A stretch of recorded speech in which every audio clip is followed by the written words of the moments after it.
Bem-vindos ao Brasil Escola, eu sou o professor Fred de Biologia e hoje nós vamos continuar falando sobre morfologia vegetal, só que agora nós vamos falar das adaptações especiais da raiz. Mas antes da gente ver esse tipo de adaptação, não se esquece de se inscrever aí no canal se você é novo por aqui e também ativa o sininho para você receber a notificação de todas as nossas videoaulas, inclusive de todos os nossos professores. Preparados? Bora lá! Como a gente já viu em outros vídeos, a morfologia vegetal, a gente está estudando realmente a estrutura que as plantas têm em alguns órgãos dela, principalmente órgãos vegetativos, que é o caso da raiz. Então, quando a gente fala morfologia vegetal, adaptações da raiz, eu estou olhando estruturas em que a raiz pode se modificar e vamos ver por que ela sofreu essa modificação. Basicamente, todas as adaptações da raiz estão relacionadas com o ambiente em que essa planta se desenvolveu, que ela sofreu uma seleção natural e evoluiu. Então, todas as condições ambientais podem fazer com que a planta surja, ou vá desenvolvendo ao longo de várias gerações essas adaptações. Mas, basicamente, todas as raízes elas têm adaptações relacionadas com a sustentação da planta, então é para manter o caule ereto, as folhas altas para fazer fotossíntese. Pode ser com a relação em fixação da planta, porque às vezes a planta está num ambiente que o solo não é muito legal, que é arenoso, argiloso, ou então ela está subindo realmente apoiada em alguma estrutura, então ela precisa se fixar de uma maneira diferente que só a raiz básica não conseguiria. Outras adaptações também podem ser relacionadas à reserva de nutrientes, porque pode ser que a planta passe por um período de estiagem muito grande, então ela precisa reservar nutrientes, em alguns casos até água, e também ela pode sofrer modificações para a absorção de nutrientes. Então ela vai ter que ter uma variação para melhorar a sua absorção, porque às vezes o solo é pobre ou às vezes ele precisa ir mais fundo, então mudar a estrutura para melhorar essa absorção. Primeira adaptação e talvez a mais famosa das raízes são as raízes suporte. O que são esses tipos de raízes? São raízes que vão sair de outras regiões da planta, por isso que nós também podemos chamar elas de raízes adventícias. Elas são raízes aéreas, então elas ficam acima da linha do solo, ok? Geralmente nós vamos encontrar ela em regiões onde o solo é muito pantanoso ou o solo não é muito rígido mesmo, para segurar a planta. E qual é a função dela? É de sustentação e fixação da planta ali no solo, ok? Geralmente eu também posso encontrar esse tipo de raiz em plantas em que tem a base menor do que a altura. Então às vezes a planta é muito alta e a base dela é pequena. Não vai dar uma sustentação, quando a gente fala de tombar uma planta, não vai dar uma sustentação legal. Então para isso ela vai criar esses tipos de raízes de suporte. Nessa imagem aqui, você tem uma árvore muito comum em região de mangue e para auxiliar a sustentação nesse ambiente muito pantanoso, esse tanto de raiz sai ali para ajudar a fixar e dar equilíbrio à planta. Já nessa outra imagem aqui é um pezinho de milho. Como ele tem a base muito pequena, a raiz ali onde ela sai muito pequena e o caule é muito longo, eu vou ter esse auxílio dessas raízes suportes ali para segurar, dar um equilíbrio maior e fixação também maior, no caso do pezinho de milho. O outro tipo de adaptação da raiz também é uma raiz chamada de raiz tabular. Na verdade, ela é uma modificação da raiz do tipo suporte, só que o que vai acontecer aqui? Vai acontecer um fusionamento de tecidos do caule com raízes. Então você vai ter uma estrutura única e que vai ter um formato de tábua mesmo. Ela é uma raiz aérea e também vai auxiliar na sustentação, na fixação da planta ali no solo. Uma coisa que vocês têm que prestar muita atenção é que como eu tenho uma parte para fora da terra e uma parte para dentro da terra, essa raiz também pode auxiliar bastante no processo de respiração ali, principalmente da raiz. Então toda a parte da planta, todas as partes da planta fazem respiração. E a raiz, tendo essa parte fora da terra, vai auxiliar no processo de captação de oxigênio ali para melhorar a respiração dela. Nessas imagens aqui, você pode ver que eu tenho várias raízes tabulares, elas se espalham pelo solo todinho e tem esse formato de tábua que eu acabei de falar para vocês. Lembra, é um fusionamento entre caule e raiz. Outro tipo de raiz também muito famoso, e esse tem um monte de problema porque as pessoas acabam confundindo com outra adaptação, são as raízes estrangulantes. O que é uma raiz estrangulante? É uma raiz parasita? É uma planta que mata outra? É uma raiz que consegue matar outra planta, mas ela não é parasita, tá? Esse tipo de raiz a gente vai encontrar em plantas geralmente epífitas. São plantas que acabam a semente caindo em cima de outra planta e as raízes crescem em direção ao solo, ok? Então ela simplesmente, a semente caiu em cima de outra planta, Assim que ela for germinando, a raiz dela vai descer e vai procurar o solo, ok? E acaba que as raízes vão envolvendo o caule ali da planta em que ela está crescendo em cima, né? Vamos falar de planta hospedeira aqui. Essa planta, ela vai ter o crescimento secundário. Então, à medida que a raiz for se desenvolvendo, for chegando ao solo, a planta vai crescendo, a raiz vai aumentando em espessura.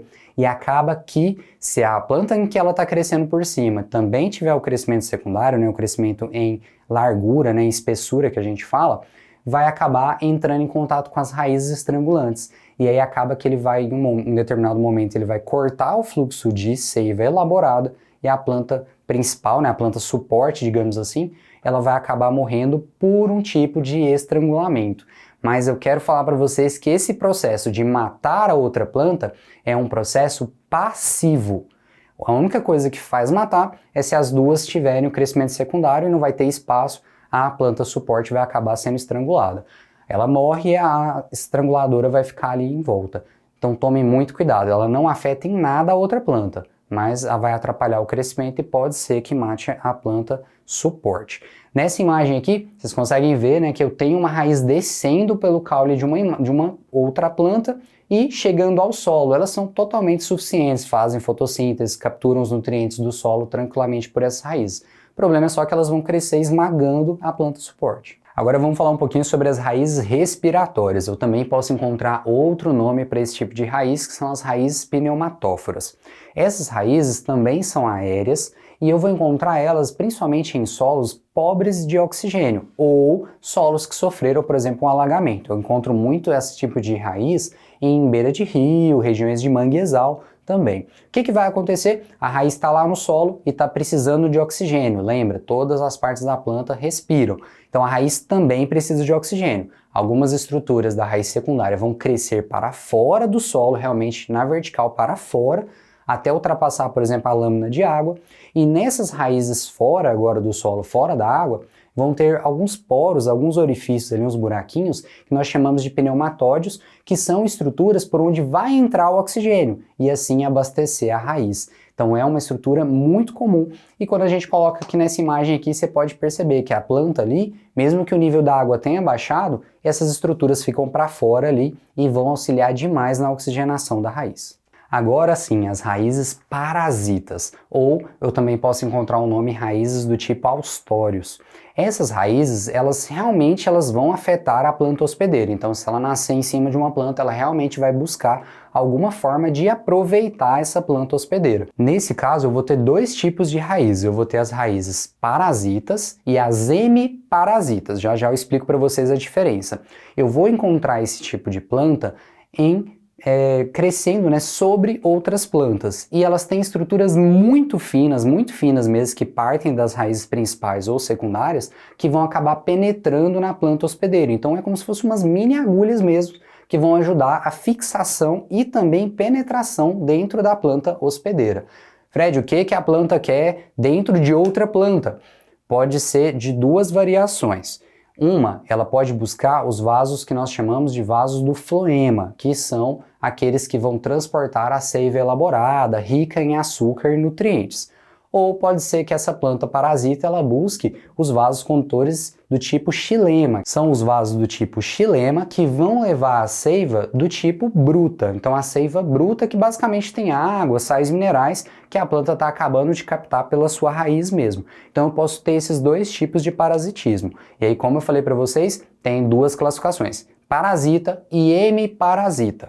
As plantas do tipo sugadoras que têm parasitismo, elas vão buscar o floema. Então elas vão buscar o vaso condutor onde eu vou encontrar a seiva bruta, o alimento prontinho. Por quê? Geralmente as plantas parasitas, elas não conseguem fazer fotossíntese.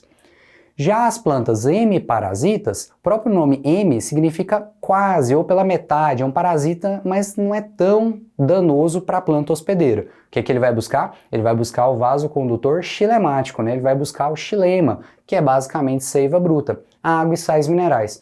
Por quê? Porque essa planta já é capaz de fazer fotossíntese, ela só está longe demais do solo para poder conseguir os nutrientes dela. Então ela pega ali do xilema. Lembra da posição do xilema e do floema. O floema ele está um pouquinho para fora, né, mais próximo da casca, enquanto o xilema está mais interno. Então as plantas hemiparasitas, aquelas estruturas vão mais ao centro da planta, enquanto as parasitas é bem superficial. O último tipo de raiz, né, ou adaptação da raiz mais famosa, é a raiz do tipo tuberosa, né? Raízes tuberosas, elas são raízes subterrâneas e elas vão ter uma função de reserva energética, reserva de substâncias ou de nutrientes.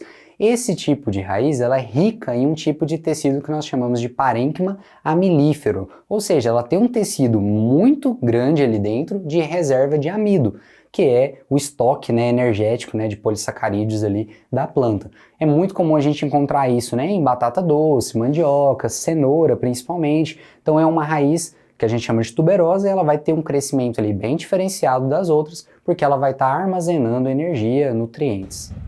Espero que vocês tenham gostado, essas são as principais e mais famosas, né, mais recorrentes em avaliações também, adaptações da raiz. Então tem vários tipos de raiz, a gente já viu os vários tipos de caule também. Qualquer coisa é só você pesquisar aqui no cardzinho, então aqui no nosso canal você vai encontrar essas adaptações.